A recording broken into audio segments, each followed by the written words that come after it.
আসসালামু আলাইকুম রহমতুল্লাহ। হ্যালো বন্ধুরা, আশা করি সবাই ভালো আছেন। বন্ধুরা, আজকে খুবই আপডেট একটি নিউজ নিয়ে আপনাদের সাথে হাজির হয়েছি। আপনারা অনেকে হয়তো জানেন যে আমেরিকা তথা ইউএসের ইতিহাসে এই প্রথম তাদের ইতিহাসে এই প্রথম নিউ ইয়র্ক সিটিতে একজন মুসলিম মেয়র নির্বাচিত হয়েছেন, যার নাম জোহরান মামদানি। বর্তমানে সারা বিশ্বের আলোচিত ব্যক্তিত্বের মধ্যে একজন হলেন এই জোহরান মামদানি।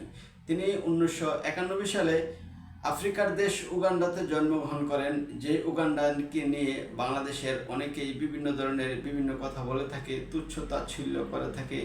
সে উগান্ডাতেই জন্মগ্রহণ করেছিলেন বর্তমান নিউ ইয়র্ক শহরের নতুন মেয়র জোহরান মামদানি। বন্ধুরা, জোহরান মামদানি উগান্ডাতে জন্মগ্রহণ করলেও তিনি উগান্ডা থেকে সাউথ আফ্রিকা, তারপর 7 বছর বয়সে নিউ ইয়র্কে চলে যান। সেখানে পড়াশোনা করেন। তারপর নগরের বিভিন্ন কাজকর্ম নিয়ে তিনি কাজ করতেন। বিশেষ করে নগরের বাড়ি ভাড়া নিয়ে কাজ করতেন। তারপর সিটিতে বাস ফ্রি করে দিতেন।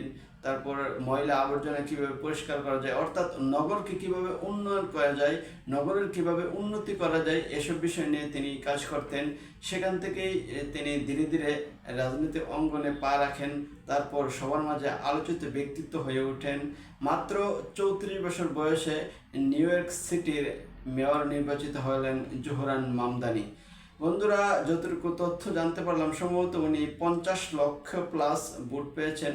তার নিকটতম প্রতিদ্বন্দ্বী 42 লক্ষর মতো ভোট পেয়েছে। জোহরান মামদানিকে নিয়ে অনেকেই অনেক ধরনের আলোচনা করতেছেন। এতে আমেরিকার প্রেসিডেন্ট ডোনাল্ড ট্রাম্প জোহরান মামদানির বিরোধী ছিল। সে জোহরান মামদানিকে সাপোর্ট করে নাই, অপর প্রার্থীকে সাপোর্ট করেছিল। তারপরেও আমেরিকার জনগণ, এটা তারা বোঝা যায় যে আমেরিকার গণতন্ত্র কত শক্ত। একজন প্রেসিডেন্ট একজন মেয়রের বিরোধিতা করেছিল, তারপরও জনগণ সত্যের পিছপা হয় নাই। জনগণ তাদের পছন্দের প্রার্থীকে ভোট দিয়ে, অথচ এটা যদি বাংলাদেশে হতো তাহলে কখনোই কল্পনা করা যেত না। কারণ বাংলাদেশের একজন চেয়ারম্যান, একজন মেম্বার যে ক্ষমতা দেখায়, সেখানে আমেরিকার প্রেসিডেন্ট মনে হয় না এত ক্ষমতা দেখায়। বাংলাদেশের একজন চেয়ারম্যান হলে যা ভাব নেয়, তারপর যদি মেয়র হয় তাহলে তো আর কথাই থাকে না। এমপি মন্ত্রী হলে তো অবস্থা খারাপ, তাদের সাথে কথাই বলা যায় না।